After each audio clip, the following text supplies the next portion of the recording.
ಭಾವನೆಗಳು ಪ್ರತಿ ಮನುಷ್ಯನಿಗೂ ಇದ್ದೇ ಇರುತ್ತೆ. ನಿಜಾರ್ಥದಲ್ಲಿ ಭಾವನೆಗಳಿಲ್ಲದವರು ಮನುಷ್ಯರೇ ಇಲ್ಲ.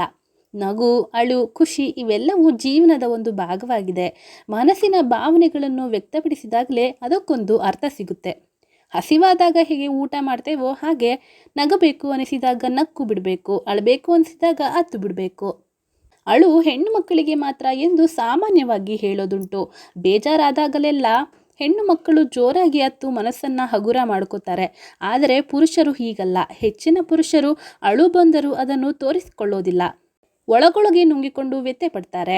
ಇದು ಕೆಲವೊಬ್ಬರಿಗೆ ಜನ್ಮತಃ ಬಂದಿರುವ ಗುಣ. ಇನ್ನು ಕೆಲವೊಬ್ಬರು ಅವರ ಪರಿಸ್ಥಿತಿಗಾಗಿ ಅಳುವನ್ನು, ನುಂಗುವ ಗುಣವನ್ನು ಅಳವಡಿಸಿಕೊಂಡಿರ್ತಾರೆ. ಅಳುವುದು ತಪ್ಪು ಎಂದು ಖಂಡಿತ ಭಾವಿಸಬೇಡಿ. ಅಳುವನ್ನು ನಿಯಂತ್ರಿಸುವುದರಿಂದ ಅನಾರೋಗ್ಯವನ್ನು ಹೊರತುಪಡಿಸಿ ಏನನ್ನೂ ಸಾಧಿಸಲು ಸಾಧ್ಯವಾಗಲ್ಲ.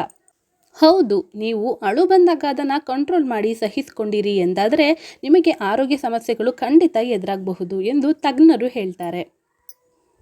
ನೀವು ಮನಪೂರ್ವಕವಾಗಿ ಅಳುತ್ತಿದ್ದರೆ ದೇಹದ ಕೆಲವು ಅಂಗಗಳು ಕೂಡ ಆರೋಗ್ಯಕರವಾಗಿರ್ತವೆ. ವಿಶೇಷವಾಗಿ ಮಾನಸಿಕ ನೆಮ್ಮದಿ ನಿಮ್ಮದಾಗುತ್ತದೆ, ಮನಸ್ಸು ಹಗುರವಾಗುತ್ತದೆ. ಇದರಿಂದ ದೇಹಕ್ಕೆ ಒಳ್ಳೆಯದೆ. ಕೆಲವೊಬ್ಬರು ಚಿಕ್ಕ ಚಿಕ್ಕ ವಿಷಯಗಳಿಗೂ ಆಗಾಗ ಕಣ್ಣೀರು ಹಾಕ್ತಾರೆ. ಇದರಿಂದ ಅಂಥವರಿಗೆ ಅಳುಮೂತಿ, ಅಳುಮುಂಜಿ ಎಂದೇ ಅಡ್ಡ ಹೆಸರುಗಳನ್ನ ಇಟ್ಟಿರ್ತಾರೆ. ವಾಸ್ತವವಾಗಿ ಅವರು ಮಾನಸಿಕವಾಗಿ ತುಂಬಾ ಸಂತೋಷವಾಗಿರ್ತಾರೆ, ಅಲ್ಲದೆ ಶಾಂತವಾಗಿಯೂ ಇರ್ತಾರೆ. ಅಳುವುದು ಒತ್ತಡವನ್ನು ಕಡಿಮೆ ಮಾಡುತ್ತದೆ. ಮಾನಸಿಕವಾಗಿ ನಿರಾಳವಾದಾಗ ಸಂತೋಷ ಹೆಚ್ಚಾಗುತ್ತದೆ. ಹಾಗಾದರೆ ಅಳುವುದರಿಂದ ಇನ್ನೇನು ಪ್ರಯೋಜನಗಳಿವೆ ಎಂಬುದನ್ನು ಈ ವಿಡಿಯೋದಲ್ಲಿ ತಿಳ್ಕೊಳ್ಳೋಣ. ಅಳುವುದು ನರಮಂಡಲದ ಮೇಲೆ ಉತ್ತಮ ಪರಿಣಾಮ ಬೀರುತ್ತದೆ. ಇದು ದೇಹ ಮತ್ತು ಮನಸ್ಸನ್ನು ವಿಶ್ರಾಂತಿ ಸ್ಥಿತಿಯಲ್ಲಿಡುತ್ತೆ. ತುಂಬಾ ಅತ್ತಾಗ ಅನೇಕರು ನಿರಾಳವಾದ ಅನುಭವ ಪಡೀತಾರೆ. ಕಣ್ಣೀರು ಹೋದಂತೆಲ್ಲ ನರಗಳ ಆರೋಗ್ಯವನ್ನು ಉತ್ತೇಜಿಸುತ್ತದೆ. ಮನಸ್ಥಿತಿಯನ್ನು ಸುಧಾರಿಸುವಲ್ಲಿ ಇದು ಪ್ರಮುಖ ಪಾತ್ರ ವಹಿಸುತ್ತೆ.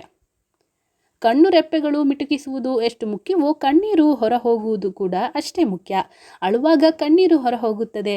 ಇಂತಹ ಸಂದರ್ಭಗಳಲ್ಲಿ ಕಣ್ಣುಗಳಲ್ಲಿನ ಧೂಳು ಮತ್ತು ಕಣಗಳು ಕೂಡ ನಿಮಗೆ ತಿಳಿಯದಂತೆ ಹೊರಹೋಗುತ್ತೆ. ಹೀಗಾಗಿಯೇ ಕಣ್ಣುಗಳನ್ನು ತೇವವಾಗಿರಿಸಿಕೊಳ್ಳುವುದು ಬಹಳ ಮುಖ್ಯ. ಅದಕ್ಕಾಗಿಯೇ ಅಳುವುದು ಅವಶ್ಯಕ. ಅಳುವುದು ಡ್ರೈ ಐ ಸಿಂಡ್ರೋಮ್ ಅನ್ನು ತಡೆಯಬಹುದು. ಇದು ಸ್ಪಷ್ಟ ದೃಷ್ಟಿಯನ್ನು ಖಚಿತಪಡಿಸಿಕೊಳ್ಳುತ್ತೆ. ಇದು ಬ್ಯಾಕ್ಟೀರಿಯಾವನ್ನು ಕೊಲ್ಲುವ ಲೈಸೋಜೈಮ್ ಎಂಬ ದ್ರವವನ್ನು ಸಹ ಬಿಡುಗಡೆ ಮಾಡುತ್ತೆ. ಅಳುವುದು ನಮ್ಮ ಭಾವನೆಗಳ ಒಂದು ಭಾಗ. ದೇಹದಲ್ಲಿ ಆಕ್ಸಿಟೋಸಿನ್ ಬಿಡುಗಡೆಯಾಗುವುದರಿಂದ ದೈಹಿಕ ನೋವು ನಿವಾರಣೆಯಾಗುತ್ತದೆ. ಈ ಹಾರ್ಮೋನ್ಗಳ ಬಿಡುಗಡೆಯಿಂದಾಗಿ ನೀವು ಅತ್ತ ನಂತರ ಮನಸ್ಸು ಹಗುರವಾದ ಅನುಭವ ಪಡಿತೀರಿ. ಹೀಗಾಗಿ ಅಳುವುದು ನಿಮ್ಮ ಒತ್ತಡವನ್ನು ನಿವಾರಿಸುತ್ತೆ. ದೈಹಿಕ ಮತ್ತು ಮಾನಸಿಕ ಆರೋಗ್ಯಕ್ಕೆ ಅಳುವುದು ಬಹಳ ಮುಖ್ಯ. ಆದ್ದರಿಂದ ನೀವು ಅಳಲು ಬಯಸಿದಾಗಲೆಲ್ಲ ಅತ್ತು ಬಿಡಿ. ನಿಮ್ಮ ಮನಸ್ಸು ಮತ್ತು ಹೃದಯ ತೃಪ್ತಿಯಾಗಿ ನೀವು ಅಳಿ. ಗಂಡಾಗಿರಲಿ ಅಥವಾ ಹೆಣ್ಣಾಗಿರಲಿ, ಭಾವನೆಗಳನ್ನು ನಿಯಂತ್ರಿಸುವುದು ಒಳ್ಳೆಯದಲ್ಲ.